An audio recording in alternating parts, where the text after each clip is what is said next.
and welcome back to Why This Film, the podcast where we reach back into your childhood, pick out a movie, give it a rewatch, and have a chat about it. I'm Emily Slade, and welcome back. You watched it so many times before, and now you're gonna watch it again. But it's been so many years since you last saw it, and now you show it to your friends, and they're like, "What? What am I watching? Why this film?" And I'm joined today by Carl. Hello! Hello! Hello and welcome. Exciting stuff. Your chosen movie is A Shot in the Dark, 1964. The IMDb breakdown. Inspector Jacques Clouseau investigates the murder of Mr. Benjamin Ballen's driver at a country estate. Why this film?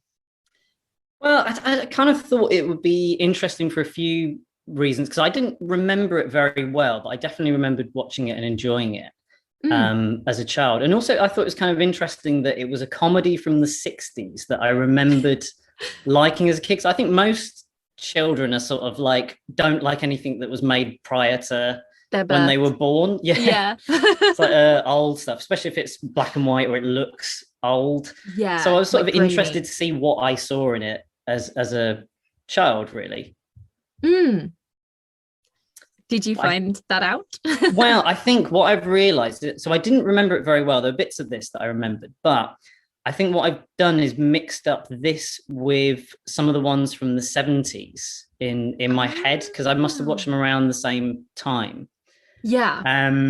Because it's quite interesting that he did. So this is like the second in the series. Yeah. And the first one, Inspector Clouseau, actually isn't in it that much.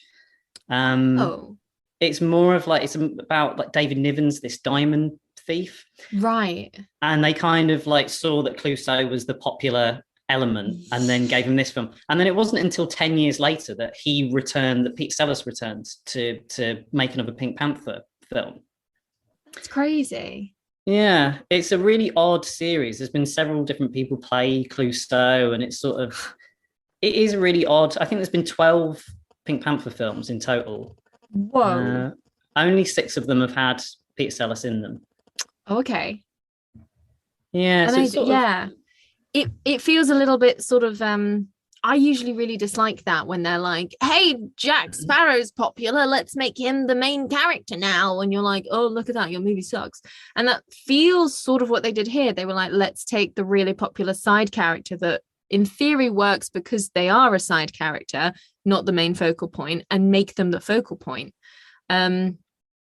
Interesting that this one also has nothing to do with the Pink Panther title, whereas I think the others go back to it, and it's sort of like, would you call it the Pink Panther franchise or the Inspector Clouseau franchise? Well, that's another way. The whole thing is really confusing because it is referred to as the Pink Panther series, but like you say, this one hasn't. It's the only one I think that hasn't got. Oh no, it's one of the only ones that hasn't got Pink Panther in the title. Like I say, it hasn't got the diamond in it, which is what the Pink Panther is, and also it's the only one that hasn't got the animated Pink Panther character in the title sequence as well. Yeah, I was really looking forward to seeing that, and then there was a really good animated title sequence, but it didn't have the Pink Panther that I think I got once in a Burger King kids meal. Was it rubbery and you could kind of pose it? Yeah, I had the same one. It's so crazy to think that, we're talking about a movie that came out in 1964, and yet us in the 90s had a Burger King toy of that same. And is it because Steve Martin resurrected it as well in the early 2000s, didn't he? Yeah, well, he did too. I didn't actually know the second one that he had done existed, but yeah, he did one in 2006, which I remember seeing, and it was sort of like better than you'd expect, but sort of okay. But financially, it did really well. Oh wow! And then the second one was 2009, and it was a huge flop. Yeah, it's interesting the gamble that they took, and we think of the cinema now, and everyone constantly complains about, rightly so, how it's like prequels, sequels, and remakes. And, we're talking 2009, maybe a bit before, that they were bringing back a character from the 60s, and it was very successful. So already the cogs of Hollywood were turning of like, oh, wow, people like shit they already know. So let's just keep doing that forever and ever and well, ever. they had done. There was one in 1993. There was a Pink Panther film. There was Son of the Pink Panther, who. So I forget the character's name from this one. You know, Inspector Clouseau's sort of love interest, who's accused of a murder. What was she called? Maria Gambrelli. That's the one. Yeah. So she does appear later in the series, but they imply that he had a child with her, and then by 1993 he's joined the police force, and now he's the sort of Pink Panther character. So they've tried resurrecting it a few times, and there was plans at one point to do a animation live action hybrid where Clouseau would interact with the animated Pink Panther character for the first time. In the right hands, that would be amazing. In the wrong hands, it would be Space Jam: A New Legacy. Well, yeah, that's exactly what I was thinking. Well, they did have David Silverman was attached to it, who is like one of the main guys on The Simpsons in the early days. Oh, the good but now, days. Well, he's not attached now. I forget who the new director is. So yeah, I doubt that'll ever come out. Yeah, it's a bit of an odd one to push. I mean, now would be the time with our Detective Pikachus and our sort of renaissance of Space Jam and that hybrid. Yeah, and Sonic as well. I guess. Sonic. I didn't think of that. Yeah, you're right. There is a whole load of those. Well, I suppose we had those before with the live action Garfield and I forget Marmaduke. Remember that? Alvin and the Chipmunks. Yeah. Oh yeah. Yeah. It's weird though, isn't it? It's like not quite the same. I don't know how. Scooby-Doo. That's another one. Scooby-Doo 2002 is one of the best movies ever made, and I think I didn't class it in this category because Scooby-Doo is an actor in that movie. He's so good. I see. Okay. It's so good. I'm a big old fan of that live action Scooby-Doo movie. So here's a question for you.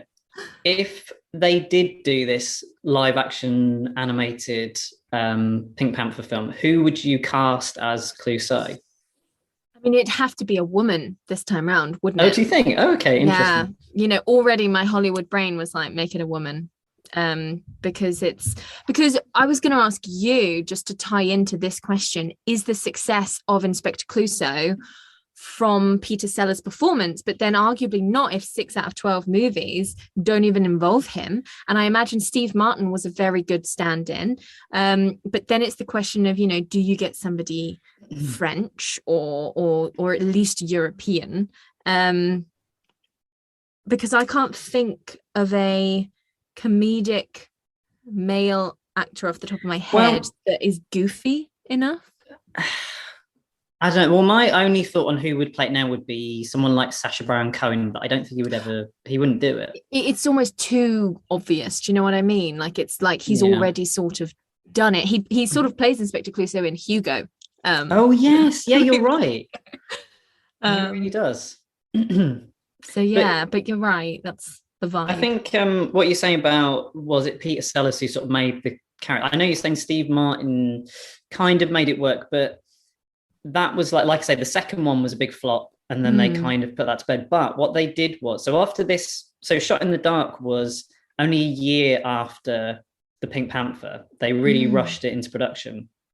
And it was so rushed that they didn't even write a proper script for it. They adapted a stage play. Yeah, so interesting. I read up all about that, and I did actually like some of the changes they made from the stage show. Yeah, I think actually, from what I was reading, the stage play wasn't necessarily that great, and Peter Sellers had a problem with some of it, and like you say, kind of made improvements, and obviously inserted Clouseau in there and everything. Yeah. But straight after that, Sellers didn't want to do anymore, and the director, I think, was Blake Edwards. He didn't want to do it. I think he fell out with Peter Sellers. He was quite Sellers was sort of a difficult character. Yeah, he sounded quite frustrating to work with. Yeah, he wasn't the nicest. I think troubled is the phrase that you see, like the diplomatic phrase that you see kind of a lot. He was troubled. But yeah, anyway, so the studio obviously wanted to do more because it was successful. So in '68 they did one called Inspector Clouseau with Alan Arkin playing the role. Yeah. and that was a huge flop, and it was terrible. Oh, Different director, different composer, so it didn't have the famous like Pink Panther music. I know it wasn't in this one, but it's in all the others. Yeah. So I think it probably was down to Sellers, because then later on they did, after he died, they did Trail of the Pink Panther, which he's sort of in, but it's cobbled together from deleted scenes. Yeah. And then they did two more. They did Curse of the Pink Panther, which had an American detective who was like it was like, he's filling Clouseau's position. Didn't really work. And then some of the Pink Panther that I mentioned didn't really work. So yeah, all of the successful ones really, apart from the first Steve Martin one, have been with Peter Sellers. Yeah. And this is the thing, I think it's one of those things that it's so intrinsically tied together. Like, people think of Inspector Clouseau, they probably immediately think of Goonies alumni Peter Sellers. The Goon Show. Yeah, the Goon. Did I say the Goonies? The Goonies. Yeah, Goonies never say die. Oh, who's that? He's pretty old to be hanging around with us. I think he was dead. Yeah, long dead. The Goon Show, which I went back and listened to a bit of, because my only experience of it had been at my granddad's funeral, where we played was it the Wong Tong song or something? Okay. We played a song, and it was hilarious, as funerals should be. And that was my own experience of it. And so I was like, oh, like gradually as I've grown up, I like knew of the Goon Show. And then you grow up and you like finally sort of realize who Spike Milligan is. And then you're like, oh, and he was one of the goons. And now I'm doing it with Peter Sellers, where I'm like, oh, okay, like filling in the shadow of the silhouettes of the people behind the show. And I'm like, oh, now I know who that is. And I know that they're related to blah, blah, blah, blah, blah. But yeah, I feel much like Basil Fawlty is John Cleese. It feels a bit sort of like Inspector Clouseau is Peter Sellers. And it's a classic sort of comedy trope. It feels, very based in commedia dell'arte, the character itself. So I could see why it's successful. And I was interested to see how well the comedy stood up from the 60s. And it does, I think, a lot of it, because it's sort of silly. Silly is often timeless. But yeah, we'll have a what did you honestly think? Did you find it funny, or? Yeah, I found it funny. I not particularly memorable. Glad I watched it. Don't think I ever need to see it again. And anything that I really had I don't think it was as sort of, let me check my notes. Just before we sat down, my mum went, oh yeah, I forgot this is racist. And I was like, oh shit, okay. Well, I guess we'll watch out for that then. And then I watched it and I was like, well, what part of that was racist? And she was like, oh, well, I suddenly remembered his assistant. And I was like, oh yeah, just because someone's not white doesn't make it racist. And I think she just misremembered the treatment of it, because I thought that character was very funny and very well written. And whilst they didn't have much to do, what they did do was consistently strong, I felt. So I really liked that character and everything that they did. I was worried that it would become typical fawning woman of like, I am a woman and you're a man. There was a little bit of that, but not really. And then when you go back to the original play, and the whole idea is that this woman was having affairs with lots of people within their household, and that's why some of the murders started to happen, even though, spoiler alert, she never actually committed any of the crimes. And in the play, it says how it's because she used to do the cleaning with no underwear on. And then when she bent down to dust something, that's how the affairs would begin. And I was like, that's shit. Like, I hate that. And I was really worried that that was going to appear in this movie, but it didn't. It was just that it's like, and because it's the 60s, it felt quite liberated, where it's like, yeah, everyone was having affairs. Some people died. We got like the old nudist camp. I wonder if that was quite controversial at the time. Yeah, I wondered that. very funny, and the sort of comedy arising from the uncomfortableness of Inspector Clouseau. Yeah, it's a little bit cringe comedy, isn't it? Where it's like the comedy is deriving from his reactions to things. And sometimes you're like, I know it defeats the point of the movie, but sometimes you're just like, just fucking do your job, man. Like, come on. I wonder if you know the thing where he's in the nudist camp and like everybody's nudity is sort of creatively covered up with very creatively covered up. But yeah. I feel like we've seen that a million times before, but I'm wondering whether this is like one of the first things to do that. Yeah, joke. If this was the sort of originator of it. Yeah, it feels very old now. I mean, you even see it in like, I mean, there's everything. a sort of play on it in Zootopia, but yeah, similar stuff. Same with the suddenly cutting to the police van every time he got caught, and that feels like I've seen that so many times in so many different things. Yeah, completely agree. A lot of stuff where I'd be interested to know if it was just doing a trope of the time that is just now a cinematic trope, or whether it invented it. And you could sort of see it coming a long way off a lot of the time. And it didn't quite reach tiresome because they were able to be a little bit inventive each time, but it did sort of feel like I was watching an A-level drama comedy piece sometimes, and I was like, yes, you thought long and hard about that, didn't you? But I guess at the time maybe it was, we're so used to like fresh, think how much comedies change where everything's like naturalistic now, and definitely. Yeah. Before I forget, it was interesting you were mentioning about your mum was saying that she thought it was going to be racist. Yeah. And I wonder whether she's done the same as me and mixed it up with some of the later ones. Because you know how in this he has his disguises, and they're not that outlandish, and I think he only has 2 or 3. Yeah. I remember in the later ones, a lot of his disguises are like racial stereotypes, where he's like Chinese people and like Italian sort of mafia bosses, and it was all that kind of thing. So maybe she's remembering that rather than it could have been. Yeah, for sure. and also just looking through Peter Sellers' sort of IMDb page, he's in a lot of stuff where he is dressed terribly racistly for characters in other movies. So again, it might have just been like the assumption that it's the 60s, it's a comedy, it's got Peter Sellers in it, he's probably going to be one of the many sort of faces that I've seen him in other movies, but he actually wasn't. And we went to there was a lovely sort of trio of scenes that I quite enjoyed, where they were off on dates to different places, and the places they would go to would be themed, and it felt okay because it looked like they were getting actors from those cultures to just portray different cultures for different themed sort of bars.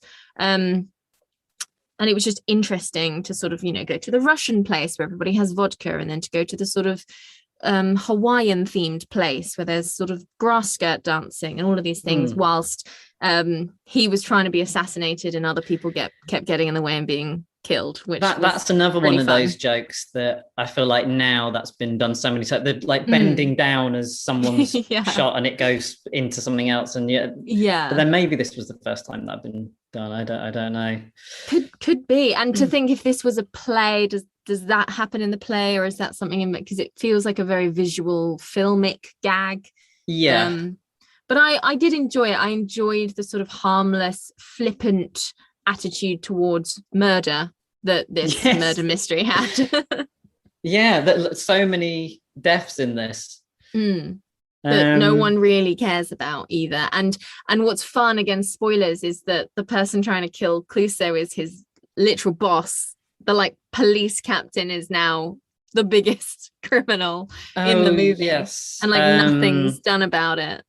Commissioner Dreyfus. He is such a great character. He was really fun inclusion to be the very straight man to Clouseau's ridiculousness, but whilst able to have ridiculousness himself. Like he was playing with like a letter opener or something, and then he just freezes and he's like, I've cut my thumb off, and then it just cuts to another scene, and you're like, what? Well, he comes back, I think, in all of the other Peter Sellers ones. Nice. And I think in one of them he's the villain. Like he goes completely mad and he's trying to. Unsurprisingly, wouldn't you, if you worked with fucking Inspector Clouseau? Like there were literally times where I was like, good God, this man is insufferable. Like it's actually annoying now. Like why? And the thing is though, the movie knew that. The movie puts him on the job and then immediately takes him off the job and then puts him back on the job again for reasons that literally work well within the plot. And I was like, you know what, movie? Well played, because much like how Johnny English had to have all of the other secret agents blow up. There needs to be a reason as to why we're even letting you do this in the first place. I think they do the same in the Steve Martin one. It's almost the same. Nice. He's not, or they think he's not going to solve the case or what have you. But yeah, in some ways I kind of wish that we'd done the Return of the Pink Panther, which is the first of the 70s ones.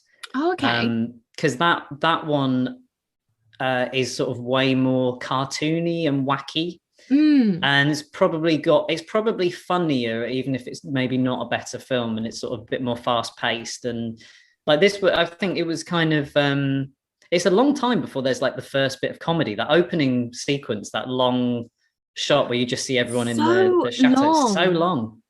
And interesting, because I was watching it and it's very sort of rear window. It's very voyeuristic. You're watching the ins and outs of this household and all of the different characters at play. And I was watching it and I was like, cool. A fun little mystery. I've got some tidbits of information and then we'll try and work it out from here. And then you get to the end and you realize that actually no, they opened the movie showing you exactly what happened and who killed who and when.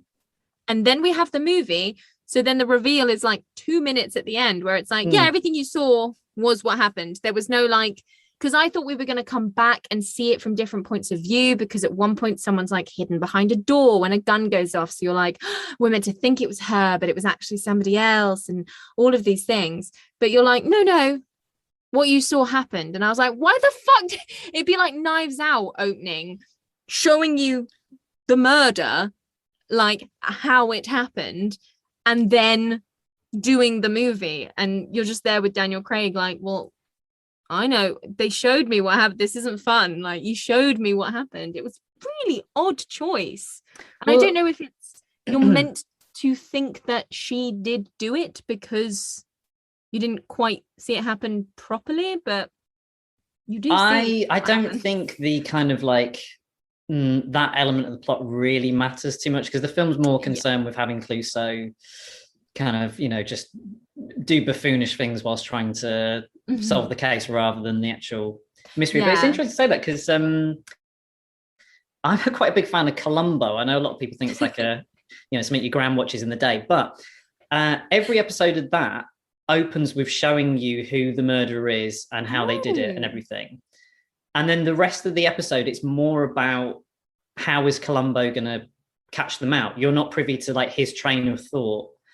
And you sort of see the murderer trying to cover their tracks, because of course you know who they are, so there's no point the director sort of covering up who did it. So you can kind of do that and make it fun still.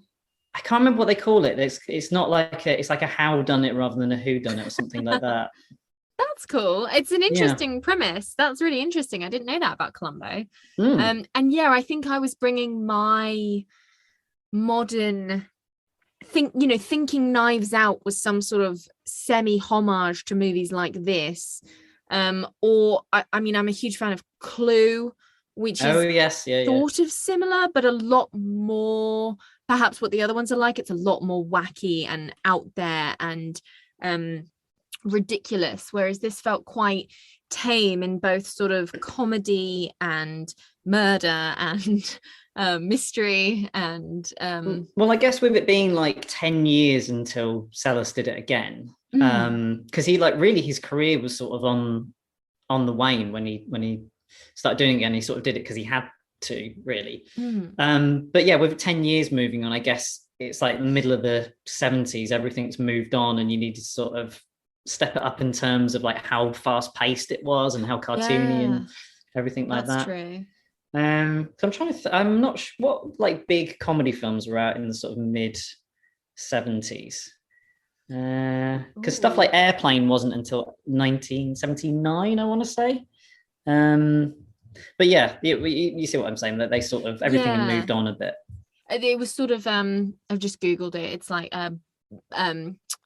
God, I was going to say Mel Gibson, all the Mel Brooks stuff. So Blazing Saddles, Young Frankenstein, Monty Python's Life of Brian, that sort of stuff was coming out. Sorry, Holy Grail. Yes. Did you say Blazing Saddles? Yeah, Blazing Saddles. 74. Yeah. This is a little bit of a non sequitur, but the Blazing Saddles, I learned recently that that was a massive success, and the studio kind of said to Mel Brooks that they wanted to do a sequel. And there was some kind of complicated thing where he really didn't want to do it. But they kind of had the rights to the franchise, so they could just get someone else to do it, and he didn't want that either. So what he did was he got his lawyer to write in the small print of the contract something about like, if the studio doesn't use the rights within a certain amount of time, he then gets the full rights to the film and can choose to not make another sequel, and there's nothing they can do about it. Right. So a few years later, they come to him and say, right, are you ready to do that sequel? And he's like, no, because in the small print, it said if you don't do anything within 2 years, you can't get me to do it, and I've got the full rights to the film. And they took him to the Fox lot, I think it was Fox who made it, and they showed him episodes of a Blazing Saddles TV show that they'd been making constantly for the last few years, purely to keep up their side of the contract, and it hadn't been going out on TV. That's so slimy. That's insane. So there's somewhere in a vault, there's several seasons of this terrible Blazing Saddles TV show. Only one episode's ever been seen. It's the pilot is a DVD extra, and the rest of it is still like, because they didn't make it to be good or to be shown on TV. They purely made it to fulfill the contract. Oh my God. How crazy is that? That's so mean. That's so Hollywood. But think of all the people working on that, all the actors who are like starring in that for several years, but getting nothing out of it because it's not, apart from being paid. Not going anywhere. God.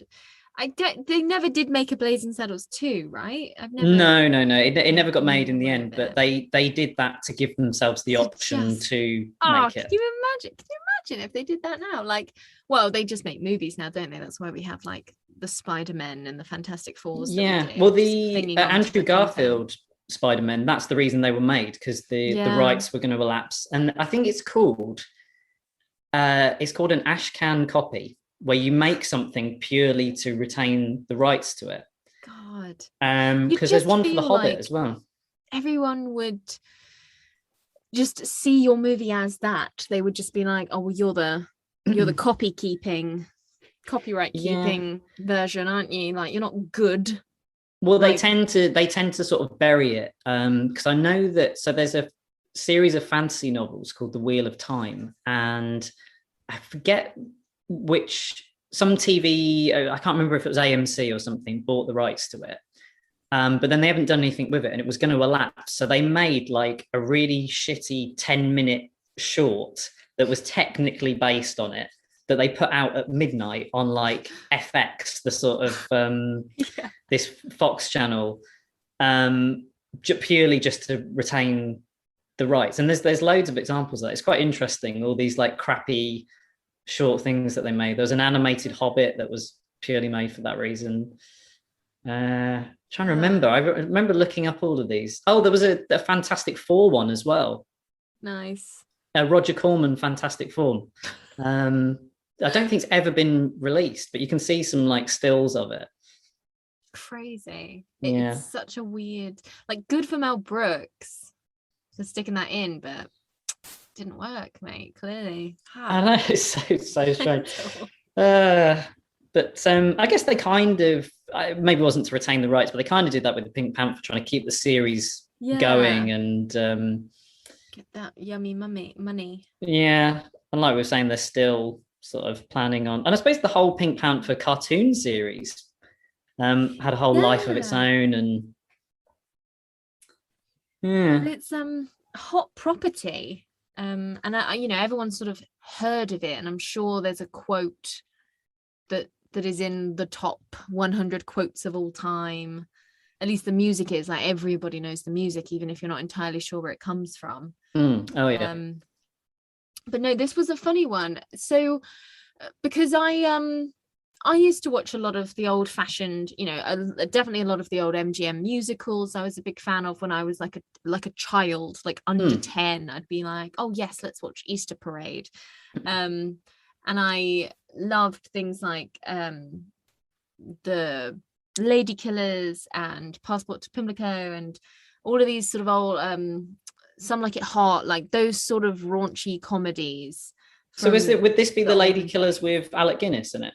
Yeah, the original, not the remake with Tom Hanks. Also starring Peter Sellers in that one. Yeah, which again I would not have considered at the time and acknowledged as a person. But it's funny how they all sort of creep up in the same sort of stuff. And again, Alec Guinness, I would have been watching it not having a clue who he is and what importance he has to sci-fi cinema. But yeah, so I really liked the oldie movies because it was, a way to bond with my grandma, and I just wanted to be that like kind of snobby child that like enjoys old things, to come across as like cool with adults, which is very anti what you should be as a child. You should be rejecting the adult world, but I was so excited to sort of appear interested in it. But so I did enjoy them. So was this one, did you sort of have it recorded off the telly and you watched it a lot on VHS, or was it just on so often that you remember watching it a lot?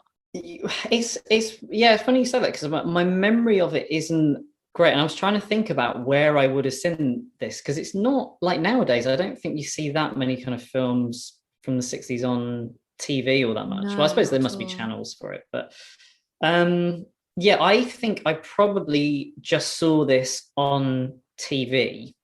Mm. And I think I probably saw the other one, the 70s ones, on TV more often, but have kind of mixed them all together in my memory. Because like I say, this one, I remembered bits. I remembered him like trying to play pool and shuffling up all the pool cues and constantly falling over. Yeah. And trying to remember what else. I didn't remember the nudist camp bit at all. It's a favorite for the marketing. You look up marketing for this movie and they're like, we go to a nudist camp, and you're like, right, movie, calm down. It was, that was maybe the selling point. The rate, I mean, some of it is a little bit, so I guess would be considered kind of racy for the time. Yeah, for the time. I mean, it's funny, isn't it, when you think nowadays, like, it's not racy, but yeah, lots of ankles on display and him ripping his trousers and his underwear showing through. I remember that bit. That was there's a lot of this sort of set pieces I do remember, and but yeah, I definitely mixed this up, because there was a bit I was waiting for where he gets into the back of a taxi and says, follow that car, and the taxi driver kind of nods and then gets out and runs after the car and just leaves him in the, and that I think must be from Return of the Pink Panther. Nice. But yeah, there's a few bits I was waiting for that then never happened, like some of his disguises, so I've just mixed them all up. That's fair. It must be easily done if it's sort of similar premises each time, and the comedy is just that sort of silly comedy. Like there was nothing that I was really, there's nothing I've written down that's like laugh out loud memorable bit. There was just some like fun stupid stuff, like there'd be like telephone for you, Inspector Clouseau, and he'd be like, that'll be for me. Yeah. Like, and I said something about I suspect both everyone and no one, and these weird little kind of nonsensical I don't know, some of it was kind of, I know what you mean. It's sort of like, I appreciated it as funny, but wouldn't necessarily be I'm not like running out to tell people. And as I say, I really liked what's his name when he first came onto the screen, especially Oh, Commissioner Dreyfus. No, Kato. When Kato, yes. Well, Burt Kwok, who played Kato, he did a load of stuff with Harry Hill in the 90s. He was in the Harry Hill show. And he was also, he's no longer with us now, but he was in the final series of Last of the Summer Wine. Because they tried to like update the cast. By having him, and I can't remember who else they had in it. But yeah, he was in the final series of that. So he kept working after this. Away. Yeah, nice. It was good. There's probably conversations to be had about the sensitivity of, you know, having diverse characters but keeping them in their sort of stereotypical lane, as it were. Well, I mean, Clouseau himself is a bit of a stereotype, the sort of bumbling, sort of silly, sexed up French man. Yeah, very true. Very sort of carry on that you don't really get these days. But yeah. Well, you say that, but that's Mrs. Brown's Boys is basically just that. I don't think I've ever seen an episode of that, but I can imagine that, yes, it would be. Nation's favorite show, isn't it? Probably. Yeah. But yeah, I mean, is there that much of a difference between this and like not going out? You know, the Lee Mack thing. Yeah, you're right. I guess not. I guess Mr. Bean is very similar to this in a way. Yeah, I guess it all has its roots in the same stuff, doesn't it? I've never really seen Mr. Bean. I think that makes me a bad English person, but yeah, no, I think my parents didn't like it. Right. So it was just never on. So I watched all of Fawlty Towers over and over again instead. Never seen Only Fools and Horses either, but saw all of Blackadder. Okay. Like very picky with the comedy in this household. But yeah, you're right. It's this similar vibe. It is sort of sitcom-y, silly humor. Yeah, all the physical. Because I mean, it goes nowhere. He always when you watch documentaries about Peter Sellers and stuff, people always talk about how he's like a fantastic physical comedian, but there's like some stuff, but he doesn't go totally overboard. And they use stuntmen for like when he's falling out the window and stuff like that. It wasn't him doing that. But this one, Shot in the Dark, I don't think it was it was a financial success, but I'm not sure it was like a huge critical success, particularly after doing a Stanley Kubrick film. That I know was a comedy, but it had a bit more sort of gravitas than this. But yeah, interesting. Yeah, very interesting. Just very sort of harmless, forgettable romp. Not really iconic in any way. I think it's odd because like the character is iconic. When you say Peter Sellers, like you instantly think of Inspector Clouseau. Inspector Clouseau. And this seemed, I read that this was the first time that they really exaggerated the French accent. As you said, he's become the main character. So it's a very important movie for the franchise, but the movie itself is quite just sort of like... It's one of the, I can't think of another like series like it where the franchise itself is iconic, but none of the individual films are. Partly because it's like I was saying, it's so confused and like, so with the later ones, the Pink Panther Diamond isn't in it, but they're called things like Son of the Pink Panther, Curse of the Pink Panther, Romance of the Pink Panther, but the Pink Panther isn't in it. And then obviously the first one, like I say, isn't an Inspector Clouseau film. And then the second one the Pink Panther isn't mentioned at all or seen, and it doesn't have the music. So because it's so kind of confused, none of the individual films are like classics, but it's just the franchise and the character overall is iconic. Yeah, it's sort of odd like that. It's interesting. Yeah, I can't think of any other examples that are like that, really. No. We're both just trying to think now. Yeah, literally.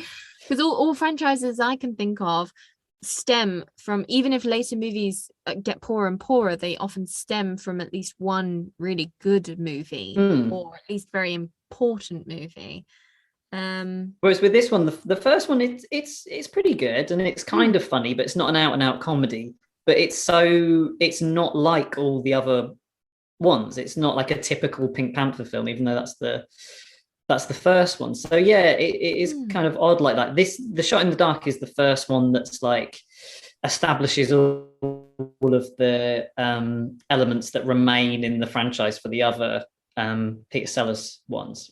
Yeah, which is cool considering it's going to be another 10 years until that gets off the ground. So they clearly looked back at that and were like, well, they seemed to work, or at least we enjoyed them, so let's bring them back. Yeah, same cast, same director, yeah, and everything like that. But yeah, it's interesting. He sort of like like say Peter Sellers is remembered as like this brilliant talent, and he was very talented. And I think Dr. Strangelove is very good, and he's done some good films. But really, when you like look for his filmography, he's done more kind of not very good, totally forgotten things. Particularly towards the end of his career, he was considered like totally washed up. I mean, after the sort of I want to say like late 60s maybe, he was considered totally washed up, and he kind of did the Return of the Pink Panther to revive his career, and I think he really didn't want to do it. He didn't want to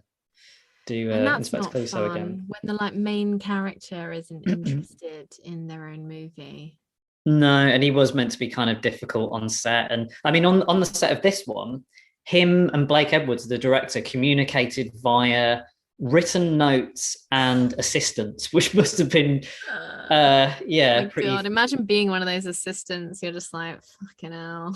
Well, I listened to a radio interview with his assistant who he had from I think it was like mid 70s through to his death in, I think he died in 1980, something like that. Right. And she said like sometimes he sounded like he was probably bipolar or something like that. Right. But it was never treated, and he sounded like a really difficult character and could be quite kind of abusive and horrible sometimes, but not much fun on the set of Pink Panther, which you don't really want to think about when you're watching them, I guess. When you're trying to watch this like harmless comedy. Yeah, and I imagine it was a thing back then. You've got all of these men who have probably been drafted into some sort of war, probably with parents who have also been drafted into some sort of war, and nobody goes to therapy, and everybody just tries to strictly. No, he refused to get psychological help, but he was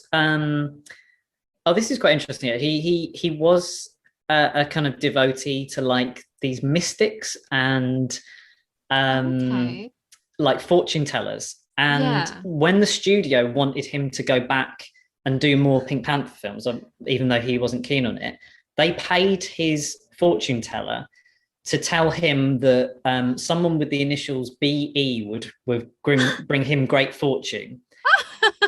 And then after that, they approached him and said, "Oh, Blake Edwards, the original Pink Panther director, wants to do more Pink Panther films," and he did it on the strength of his fortune teller telling him that. Oh my goodness, that fortune teller going behind his back like that. I mean, that's such a fun story, but I feel really bad for a lot of people involved, because it's like, God, this poor man that comes to me, and he wasted a ton of money on all of these like quacks, and he did stuff like fired people that he was good friends with off the basis of this kind of tarot card readings and all sorts of stuff. It's kind of sad. He died quite a lonely guy, really.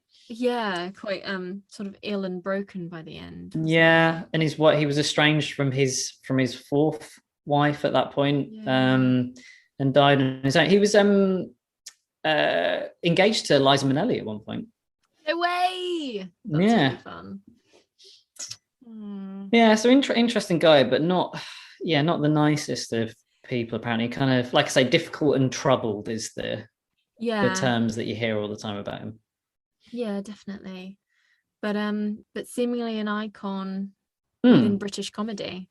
Yeah, it's weird. Like I guess you kind of remember people by the best stuff that like at the time, if you're around in the late 70s, you'd probably be thinking of Peter Sellers as like a totally washed up has-been or whatever. But now, obviously, that he's been dead for a long time, he's remembered by the best things that he did.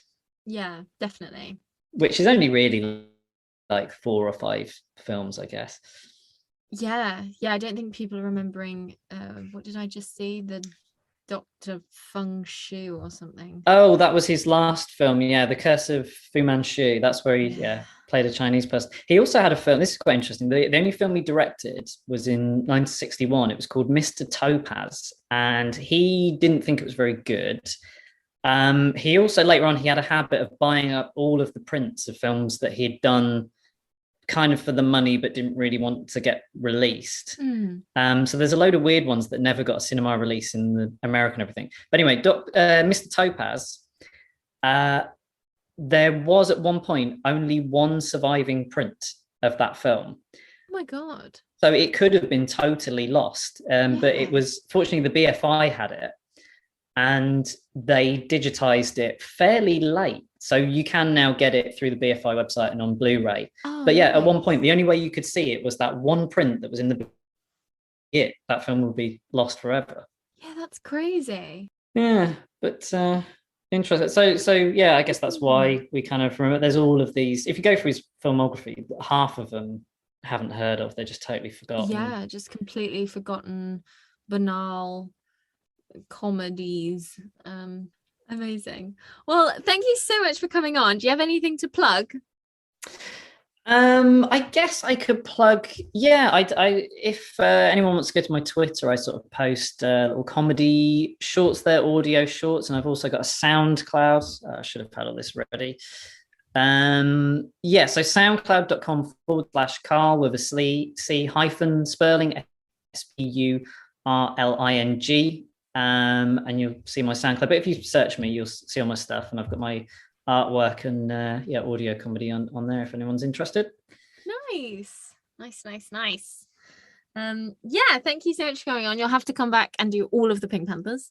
Yeah, I don't know about all of them, but yeah, thank you for having me on. It's fun to talk about Pink Panther. Yay, thank you, and we'll see you next time on Why This Film. Bye.